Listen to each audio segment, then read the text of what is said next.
अस्सलाम वालेकुम, आप देख रहे हैं के न्यूज HD। मैं हूं हारिस अली शाह गिलानी। चलते हैं आज की हम खबरों की तरफ। रुख करेंगे ओकाड़ा का, जहां से रिपोर्ट कर रहे हैं हमारे नुमाइंदे इमरान खुशी। ओकाड़ा कम उम्री में ड्राइविंग करना हादसात का सबब बन सकता है। वालिदैन को चाहिए कि अपने कम उम्र बच्चों को गाड़ी मोटरसाइकिल चलाने न दें, जबकि इनकी उम्र 18 साल मुमकिन हो जाए तो फौरी तौर पर इन्हें लाइसेंस बनवा कर दें। ट्रैफिक पुलिस के in charge traffic education unit Rifatullah Jatoi ने यूनिवर्सिटी में बच्चों को लेक्चर दिया। ट्रैफिक कवानीन पर अमल को यकीनी बनाएं ताकि बढ़ते हुए हादसात से बचा जा सके।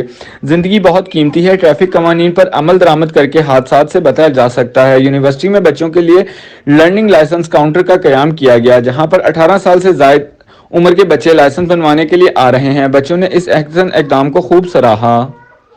मजीद खबरों और अपडेट्स के लिए हमारे साथ रहिएगा। तब तक के लिए अपना ख्याल रखिएगा। अल्लाह हाफिज।